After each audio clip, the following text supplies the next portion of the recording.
안녕하세요. 존버장인 버핏 테스트입니다. 2021년 새해를 맞이하며 오늘은 한국 코스피 1등 주식 삼성전자에 대해 알아보고 2021년 이후 전망들을 가볍게 예측해보고자 합니다. 2020년에 삼성 일가는 다양한 사건들에 많이 연루되었는데요. 빨리 회복하고 사업에 집중하여 코스피 4천의 주역이 됐으면 좋겠습니다. 그럼 삼성전자 분석 시작하겠습니다. 목차입니다. 첫 번째로 삼성전자 세트 사업부의 전망을 알아보고 두 번째로 디바이스 솔루션 DS 사업부에 대해 알아보겠습니다. 세 번째로 2021년 삼성전자의 미래, 마지막으로 삼성전자 투자 전략을 세워보도록 하겠습니다. 삼성전자 세트 사업부 중 가전과 TV를 담당하는 CE 사업부 예상 실적입니다. 실적 전망은 12월 28일자 삼성증권 리포트를 참고했고 다른 증권사보다 조금 더 정합성이 높지 않을까 싶어 선택했습니다. 우선 20년 전염병으로 인한 하반기 가전 수요 폭등으로 인하여 최근 5년 이내 역대급 실적을 기대하는데요. 3.5조 정도 달성 예정입니다. 하지만 백신과 치료제가 공급되면서부터 수요 절벽이 생길 위험이 있어 1.6조 정도로 21년 실적은 감소 예정입니다. C사업부의 호재와 악재입니다. 21년 CES에서 미니 LED TV를 출시한다는 말이 있습니다. 기존 QLED보다 상위 모델로서 프리미엄 라인업에 추가될 것이라 호재로 판단합니다. 하지만 QLED에 이어 또 똑같은 LCD TV 출시라 신기술 혁신이 없이 마케팅 장난으로 지속 사업을 유지한다면 2023년에는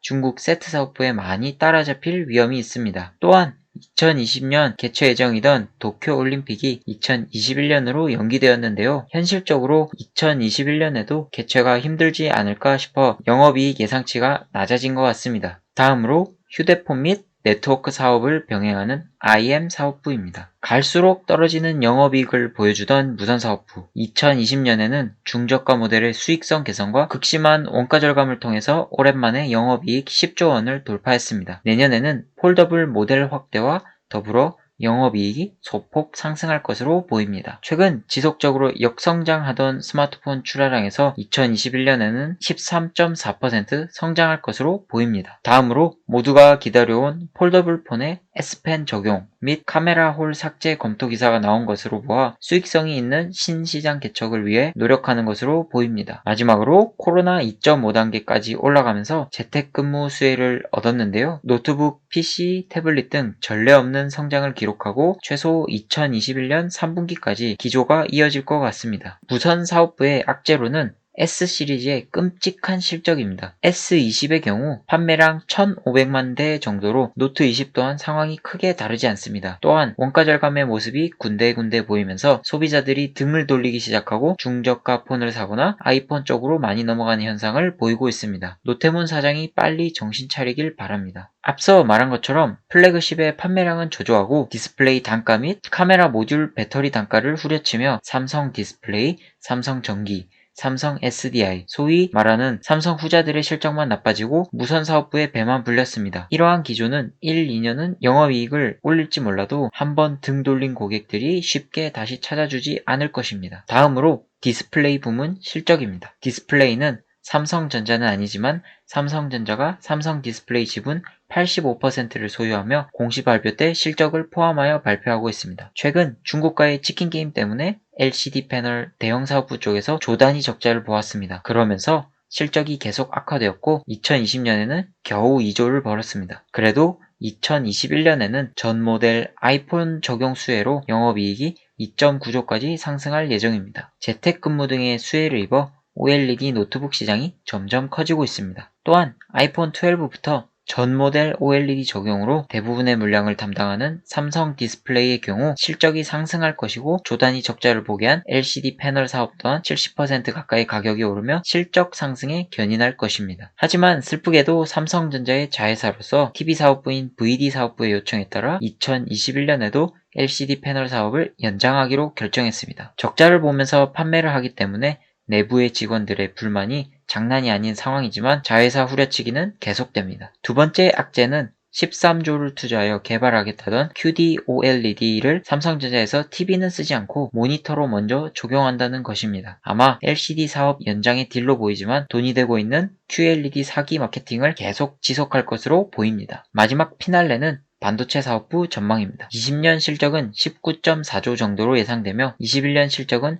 25조 가까이 상승할 것으로 보입니다. 삼성전자 DS 부문 반도체 사업부는 또다시 슈퍼사이클을 맞이할 준비가 되어 있습니다. 첫 번째, IT기기 판매량이 증가하며 D램 수요가 증가하고 있습니다. 두 번째, 아마존, 마이크로소프트, 구글 등 빅테크 기업들의 서버 투자가 재개됩니다. 21년 1분기 정도면 재고를 빠르게 소비하며 D램 가격이 서서히 우상향할 것입니다. 세 번째, 삼성전자, 하이닉스, 마이크론 3개 업체만 D램을 공급하는데 투자를 줄이며 캐파는 한정적이게 됐으나 서버 투자 및 IT기기 수요 폭등으로 21년 하반기부터는 공급 부족이 시작될 것이고 이렇게 되면 가격 협상권이 자연스럽게 부품사 쪽으로 넘어가게 됩니다. 네 번째, DDR5의 출시입니다. 인텔이 신규 플랫폼을 발표한다는데요. 이것은 DDR5 지원한다고 설명합니다. 2014년 이후로 새로운 체계가 적용되는 만큼 향후 2에서 3년은 호황기를 기대해 볼 수 있습니다. 다섯 번째, 이재용 부회장이 새해 첫 업무일부터 열심히 밀고 있는 비메모리 2030 파운드리 부문이 적자를 벗어나며 실적을 조금씩 내고 있는데요. 엔비디아,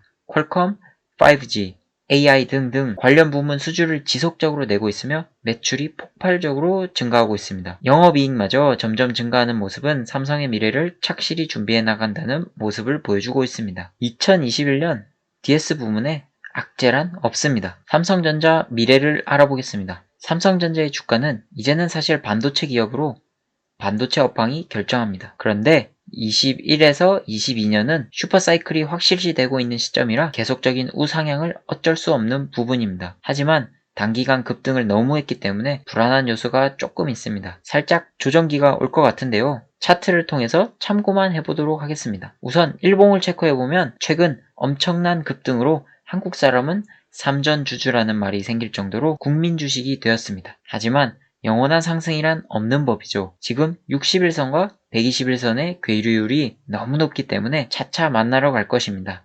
이 말은 단기간의 조정은 필수적입니다. 또한 PER, PBR 차트 라인을 참고해보면 고점 라인을 터치하므로 장기적으로는 우상향이겠지만 단기적으로 물량 조정 등 하락이 있어 보입니다. 마지막으로 외국인 기관 투자자들이 최근 엄청나게 던졌습니다. 그런데도 개미들은 계속 매수하였고 매도 물량을 다 받아주다 못해 심지어 상승까지 시키는 동학농민운동을 보여줍니다. 3일 동안 2천만 주가 넘게 매수를 하였는데 왠지 고점에서 물량들을 슬슬 넘기는 것 같습니다. 개미 물량이 늘어날 때쯤 3월 공매도 이슈가 찾아온다면 엄청난 변동성을 무기로 무지막지한 개미 털기를 시작할 것입니다. 현재 손이 근질근질 하신 분들은 시드머니를 충분히 나눠주고 지속적으로 분할 매수를 진행해서 수량을 늘리는 투자가 좋을 것 같습니다. 삼성전자 투자 전략입니다. 삼성전자 당연히 10만 전자 언젠가 갈 수밖에 없습니다. 21년, 22년 조정은 있더라도 우상향할 수밖에 없는 빅 사이클이 다가옵니다. 하지만 단기간 급등이 있었기에